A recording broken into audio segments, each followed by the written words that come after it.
It is 21 minutes to 6 o'clock right here on Three Counties Drive Time. Politics will be the topic of discussion from 6 tonight, but I'll give you a little taste of one of our stories developing this evening. Labour's calling on George Osborne to lower VAT to boost our spending. The Shadow Chancellor, Ed Ball, says the coalition made a terrible mistake when it abandoned Labour's plans for jobs and growth. All joining now is Jonathan Davis. Jonathan is an economist and wealth manager from Hertfordshire, has participated, of course, on our business panel on a Tuesday evening here on Drive Time. Jonathan, welcome to the programme.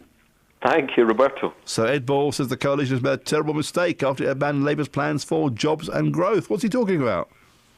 Well, his name's Balls and he's talking rubbish. In effect, what he's saying is, had the coalition not had they gone ahead with the increase of national insurance, which Ed Balls wanted, then they might have been able to have more money to put into the economy and so on. But, of course, they didn't increase national insurance, and that, I would actually say to you, was better for the economy. On this particular occasion, he's now saying they ought to reduce VAT after, of course, it was Labour who increased VAT, and he's talking absolute nonsense. What he is forever forgetting that he was the right-hand man of Gordon Brown for 10 years. The two of them destroyed the UK economy. The government is bankrupt. They can't reduce taxes just like that. Well, that's what his other suggestion. Of course, the Mansion House, the Chancellor was suggesting some things and some sell-off, of course, some sell-offs coming up in the not-distant future. And Ed Balls has called for this emergency tax cut to stimulate the economy. Could that work? I simply do not believe that it could stimulate the economy. In effect, they're talking Keynesianism. It's a economic concept which comes from John Maynard Keynes. Keynesianism says that when the economy is in a downturn, the government should step in and support the economy, etc. However, I have never yet heard a Keynesian say what John Maynard Keynes actually said. What he actually said was the government should borrow and step in to support the economy so long as the markets allow. Look at Greece, look at Ireland, look at Portugal. The markets stopped allowing borrowing. We've had to increase our stake in the IMF, and we've had to double our stake from 9 to, I think, to just under 20 billion. Haven't we just? So that's just in case. Just in case. Well, it's inevitable. There's no just in case.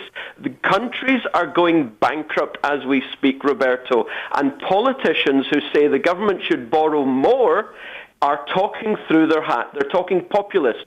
Similarly, whether it's Labour or Tories, may I say, I think they're all not on the right lines. They're all saying we've got to keep interest rates low.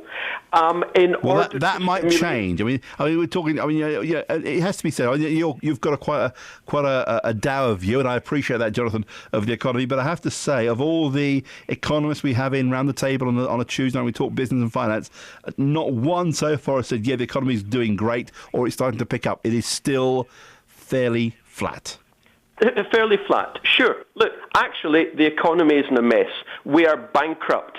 And politicians and economists who say we must keep interest rates low, they're missing the point. Actually, we should be raising interest rates today. Yes, I know that that's going to hurt borrowers. I understand that. But, there are far more savers than there are borrowers. And on top of that, if we raise interest rates today, forget VAT reductions. I mean, that's just red herrings beyond belief. If we raise rates today, in fact, we should have done it 2 years ago, we wouldn't have 5% inflation in the things we buy. If we raised rates today, the cost of things that we buy would come down tomorrow.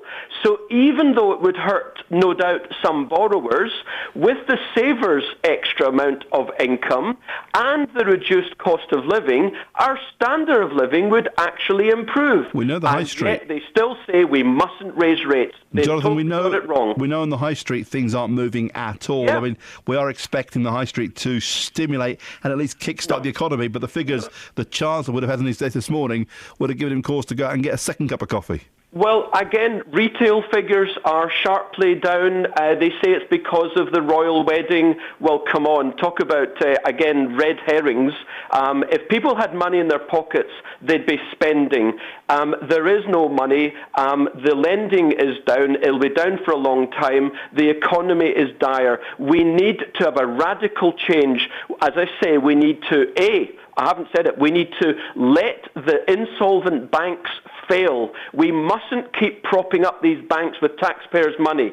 Secondly, we need to raise interest rates and raise the level of sterling. That will reduce the cost of imports and therefore the cost of living. That is the way we're going to get the economy going. And all these red herrings about welfare cheats or tax cheats or VAT, it pales into insignificance the amount of money that we gave to a few 100,000 bankers. That's what no one is talking about. That's the root problem in our economy. Jonathan, good talking as always. Passionate as always, and I appreciate that. I wish you well. Jonathan Davis, economist and wealth manager from Hertfordshire.